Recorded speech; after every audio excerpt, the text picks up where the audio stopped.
이번 정책에 환경부 장관이 발표하면서 환경오염 파괴에 대한 문제점을 지적하지 않았습니다. 더군다나 여러분, 극한 호폭우가 빈번하게 발생되는 지금의 기후현상을 고려해 보십시오. 댐을 지키기 위해서 극한 폭우가 내렸을 때 댐 물을 수문을 개방합니다. 하지만 하류 지역의 주민들은 또 극한 폭우를 감당해야 되는 상황입니다. 그럴 때 지난 구례 상황을 기억하시죠? 구례 지역은 섬진강 댐을 새벽에 수문 개방하면서 아랫지방에서도 극한 폭우를 감당해야 하는 상황에 수문 개방으로 인해서 제방이 무너져서 구례가 일대가 잠기게 되었습니다.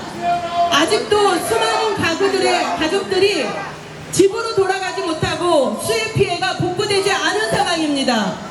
우리가 만들고 우리가 갖고 왔던 이 터전을 우리 상류의 도심 상류의 댐을 개발해서 추가적인 극한호우 때 폭우 피해를 이중적으로 폭우 피해를 받을 수 있다는 것을 여러분 잊지 말아 주시기 바랍니다. 더군다나 최근 연구 결과에 따르면 댐 주변 지역 주민들은 안개 발생이나 일조량 감소 등으로 인해서 건강상의 영향 문제뿐만 아니라 농업 생산량에도 엄청나게 저조하고 또 참고로 우울증 환자들이 늘어났다라는 연구 보고서가 있습니다.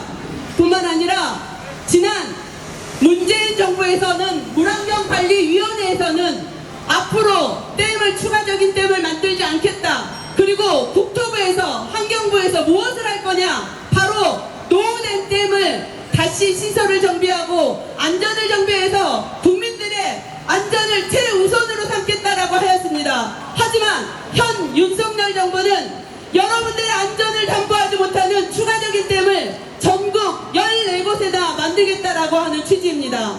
순천 시민 여러분, 절대 현 정부가 개발하고자 하는 이 댐 개발에 현혹되지 말아 주십시오. 물론 와령 저수지 일대는 오랫동안 상수원 보호지역으로 묶여 있어서 지역 주민들께서 예를 들면 건물을 개관하고자 한다든지 증축하고자 하는 여러 문제가 있었을 것입니다. 하지만 더 저희가 사회적 대화를 통해서 상수원 보호지역 해제가 필요하다면 해제를 통해서 지역 주민들의 경제성을 확보해 줄 수 있는 방법이 있을 것입니다. 다시 한번 여러분들께 부탁드립니다. 네, 감사합니다. 네, 감사합니다. 홍수 피해는 홍수시 물을 가두는 댐을 키운다고 해결되지 않습니다. 이미 인류의 역사가 그것을 증명하고 있고, 그렇기 때문에 이미 선진국들에서는 자연기반 해법으로 돌아선 지 오래입니다. 지금 여기 앞에도 가짜 하천을 만들어 놨습니다. 이런 하천이 아니라 도심에서도 물이 스며들 수 있게 해야 합니다.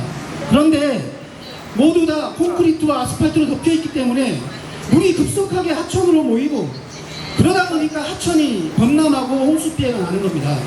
자연기반 해법은 물이 투수할 수 있게 해서 지하로 저장될 수 있게 해야 합니다. 그리고 하천을 복원해서 자연적으로 흐름이 형성되고 생태계가 복원될 수 있도록 해야 하는 것입니다. 그것이 지금 하고 있는 방향입니다. 다음 발언 듣도록 하겠습니다. 섬진강 유역협의회 박정수 상임대표님 오셨습니다. 그 말씀 듣도록 하겠습니다. 네. 고생 많으시고, 우리가 댐 관련해서 말씀드리면 누가 다 아시다시피 물을 이용하는 댐과 홍수 재해 피해를 위해서 만든 댐 두 가지가 있다고 보는데요.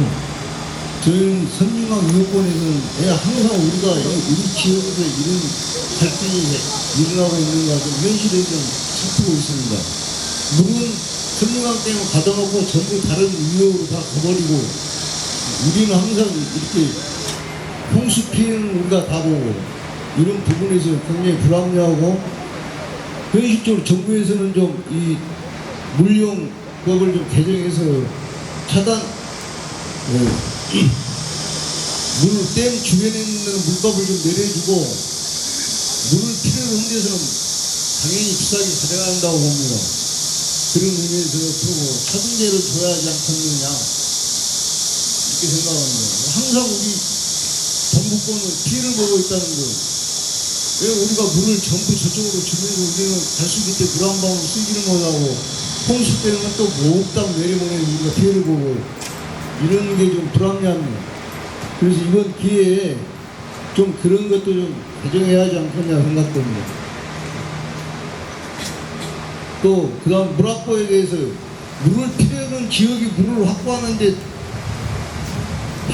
노력을 해야지. 왜 우리가 물 확보에 노력을 해주는지 난 그것도 좀 서운하고요. 그래서 물을 필요한 지역이 물을 확보하는데 요구를 해야 하지 않겠는가. 저희들은 왜 우리가 맨날 이런 걸 갈등 조성 속에서 하는지 우리 섬진강 동북권은 좀 슬픕니다. 네, 이상. 네, 멀리 곡성에서 오셨는데요. 섬진강에 기대어 살아가고 있습니다. 그러다 보니까 어쨌든 섬진강 물 문제에 대해서 누구보다 더 관심이 많으신 것 같습니다. 얼마 전에 분산전원 활성화법이라는 것이 통과됐습니다. 사실 발전소도 서울 사람들이 전기를 제일 많이 쓰는데 발전소는 동해안, 남해안에 많습니다. 그러다 보니까 피해는 시골 사람들이 보고 전기는 서울 사람들이 혜택을 보고 있습니다. 그래서 이 분산전환 활성화법은 앞으로 전기요금을 차등 적용하겠다라는 취지를 갖고 만들어졌습니다. 물 문제도 우리 박정수 회장님 말씀을 해줬는데 그런 것을 충분히 검토할 수 있다고 봅니다.